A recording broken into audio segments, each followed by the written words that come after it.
नमस्कार मित्रांनो, स्वागत आहे तुमचं पुन्हा एका नवीन अशा रोमॅन्टिक लव्ह स्टोरीमध्ये. तर मग चला सुरुवात करूयात आजच्या या भागाला. हुकुम, मला दीदीला भेटायचं आहे, शुभांगी आरंभला बोलली. जाऊया, मीही बऱ्याच दिवसांपासून तिकडे गेलो नाही. इलेक्शनच्या कामांमध्ये मलाही त्यांना भेटायला जायला वेळ मिळाला नाही, आरंभ बोलला. कुणाला भेटायचंय? आर्या बोलली. तुझ्या बडी मासांना. तुला पाहून त्यांना नक्कीच आनंद होईल, शुभांगी बोलली. कुठे असतात त्या? त्यांच्या बाबांजवळ. मेजर साहेब खूप चांगले आहेत. जेव्हा सगळं संपलं होतं तेव्हा त्यांचाच तर आधार होता. राणालाही त्यांनीच इथे पाठवलंय, त्यासाठी त्यांचे आभारही मानायचे बाकी आहेत, आरंभ बोलला. मग आर्या, राणाला गाडी तयार ठेवायला सांग, थोड्याच वेळात आपण निघतोय, आरंभ बोलला. ओके. आर्या खुश होऊन लगेच राणाच्या रूममध्ये गेली. राणाजी, ओ राणाजी, ती रूममध्ये येऊन आतमध्ये डोकावत बोलली, तर राणा बाथरूममध्ये फ्रेश होत होता. मग ती त्याची वाट पाहत तिथेच थांबली आणि त्याच वेळी बेडवरती असलेला राणाचा फोन व्हायब्रेट झाला. कुणाचा फोन आहे म्हणून तिनं सहज पाहिलं तर त्यात लतिकाचं नाव फ्लॅश होत होतं. लतिका? आर्या म्हणाली आणि फोन उचलणार की राणाने तिच्या हातून फोन ओढून घेतला आणि कॉल कट केला. तुला इतकेही मॅनर्स नाहीत का की कोणाचा फोन न विचारता उचलू नये, तो रागात बोलला. सॉरी, ती खजील होत बोलली. फोन पुन्हा व्हायब्रेट होऊ लागला. Hello, I call you later, असं म्हणत त्यानं पुन्हा फोन बंद केला. ही लतिका कोण? तिनं राहून विचारलं. फ्रेंड आहे. आणि तू इथे का आली होतीस? राणानं विचारलं. बाबासांनी तुला गाडी तयार ठेवायला सांगितले. आम्हाला बाहेर जायचं होतं, तेच सांगायला आले होते. बाहेर कुठे? माझ्या बडी मासांकडे. तुला ओळख असेलच ना, त्यांच्याच बाबांनी तर तुला इथे पाठवलंय ना. आम्ही सगळे त्यांना भेटायला जातोय, आर्या बोलली आणि राणा समजून गेला की आरंभ मेजर साहेबांकडे जातोय. ओके, राणा बोलला आणि आर्या बाहेर गेली. ती बाहेर जाताच त्यानं त्याच्या माणसांना फोन केला.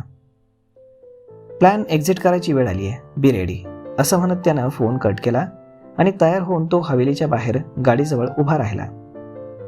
थोड्याच वेळात आर्या, शुभांगी आणि आरंभ तिघेही तिथे आले. निघूयात, आरंभ बोलला आणि राणाने हो मध्ये मान डोलावली. शुभांगी आणि आर्या मागे बसल्या आणि आरंभ राणाच्या बाजूला. गाडी भरधाव वेगानं पुढे जात होती. रस्त्याच्या सुनसान जागी येताच त्यांच्या गाडीसमोर अचानक एक बाई आली, जी त्यांना गाडी थांबवा असं म्हणत होती. राणाने गाडी थांबवली. मदत कीजिए, ती बाई आरंभला पाहून हात जोडून बोलली आणि आरंभने गाडीच्या काचा खाली केल्या. हमारा ॲक्सिडेंट हुआ है, मदत कीजिए, ती बाई रडत बोलली. रस्त्याच्या एका साईडला एक माणूस जखमी अवस्थेत झोपून होता. त्याच्या बाजूला एक बुलेट गाडी पडलेली दिसत होती. त्या बाईच्याही डोक्याला मार लागलेला दिसत होता. बड़ी देर से मदद के लिए खड़ी हूं, कोई मदद ना करे, म्हारे शौहर को बचा लो, ती बाई रडत बोलली. मग आरंभ आणि राणा लगेचच गाडीतून बाहेर आले. आरंभने त्या माणसाला हात लावून पाहिलं आणि अचानक 2-3 बलाढ्य पैलवान झाडीतून बाहेर आले आणि त्या लोकांनी त्या दोघांना घेरलं. ती बाई आणि तो जमिनीवर पडलेला माणूस सुद्धा त्यांचेच साथीदार होते. ते सगळे दरोडेखोर होते. त्यांच्या हातात बंदुका होत्या. राणा आणि आरंभ एकमेकांना पाहत त्या लोकांना पाहत होते. इकडे गाडीमध्ये असणाऱ्या शुभांगी आणि आर्या मात्र खूपच घाबरल्या. चलो उतरो, त्या माणसांमधील एक जण गाडीजवळ जाऊन त्या दोघींना बोलला आणि भीतभीतच त्या गाडीतून खाली उतरल्या. कोई होशियारी नाही, पैसा, गहने, हथियार, जो भी है सब दे दो, असं म्हणत त्या माणसाने आर्यावरती बंदूक ताणली. तर दुसरा एक जण समोर येत आरंभ आणि राणाच्या त्यांनी गन काढून घेतल्या. शुभांगी आणि आर्याने लगेच त्यांच्याकडील ज्वेलरी काढून त्यांना दिली. सरदार, छोरी तो बडी सुंदर है, तो माणूस आर्याला पाहत बोलला. डोंट टच हर, आरंभ रागात हाताच्या मुठी आवळत बोलला.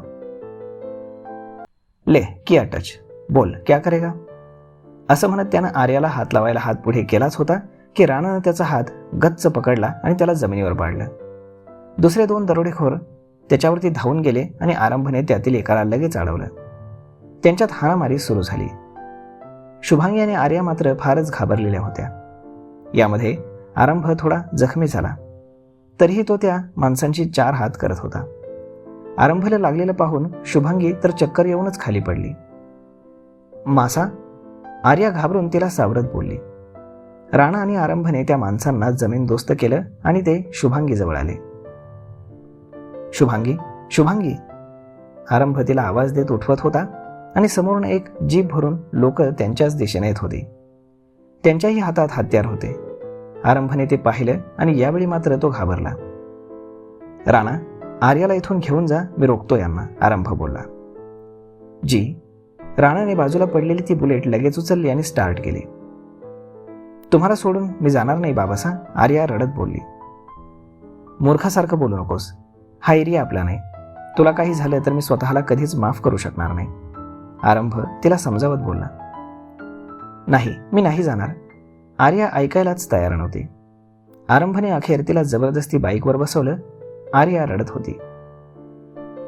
Don't cry, you are my tiger. Rana, Arya आता तुझी जिम्मेदारी आहे, आरंभ त्याच्या डोळ्यात विश्वासानं पाहत बोलला.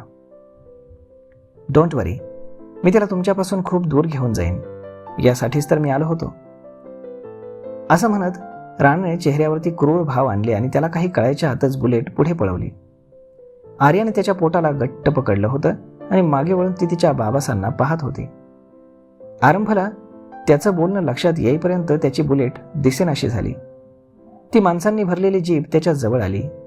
आरंभने लगेच खाली पडलेली गन उचलली आणि समोर रोखत रस्त्याच्या मधोमध येऊन पाहत उभा राहिला. पण ती लोक त्याच्याकडे नुसतं पाहत त्याच्या अवतीभोवती फेऱ्या मारून पुन्हा आपल्या दिशेनं माघारी फिरली. आरंभ तसाच उभा होता. त्यांनी आपल्याला काहीच कसं केलं नाही या विचारानं तो गोंधळला आणि त्याला राणाचं बोलणं एकदम क्लिक झालं. No Rana, you bastard, I will kill you, Arambh जोरात ओरडला. हुकुम. शुभांगीनं शुद्धीवर येत त्याला हाक मारली आणि तो भानावर येत पळतच तिच्या जवळ गेला. आर यू ओके, त्यानं काळजीनं विचारलं. हो, तुम्ही ठीक आहात ना, तिनं त्याची जखम पाहून रडत विचारलं. मी ठीक आहे, आरंभ तिला मिठी मारत बोलला. आर्या कुठे आहे, ती आजूबाजूला पाहत घाबरत बोलली. तिला मी काही होऊ देणार नाही, आरंभ बोलला. आणि कुठे आहे ती, आणि तो राणा कुठे आहे, शुभांगी बोलली. धोकेबाज निघाला तो, गद्दार आहे तो, सोडणार नाही मी त्याला, आणि आर्याला मी काहीही होऊ देणार नाही, आरंभ शुभांगीचा चेहरा हाताच्या ओंजळीत घेत बोलला. बोलताना त्याच्या चेहऱ्यावरील भीती आणि त्याच्या डोळ्यातील पाणी तिच्या नजरेतनं सुटलं नाही आणि ती काय ते समजून गेली. मला माझं बाळ हवंय हुकुम, ती रडत त्याच्या मिठीत शिरली. शुभांगी, मी आहे ना, मी तिला सुखरूप तुझ्याजवळ घेऊन येईन. तिला शोधण्यासाठी मी जमीन आसमान एक करेल, आरंभ तिला सावरत बोलला. तर मग मित्रांनो, तुम्हाला काय वाटतं, काय प्लॅन असेल शर्विलचा म्हणजेच राणाचा, आणि तो खरंच एक्झिक्यूट होईल का? पाहूयात पुढच्या भागामध्ये. तोपर्यंत तुम्हाला आजचा हा भाग, ही लव्ह स्टोरी कशी वाटते हे तुम्ही आम्हाला कमेंट करून नक्कीच सांगा. आणि जर आवडत असेल तर आपल्या जवळच्या मित्रमंडळींसोबत देखील हा व्हिडिओ तुम्ही शेअर करायला विसरू नका. धन्यवाद.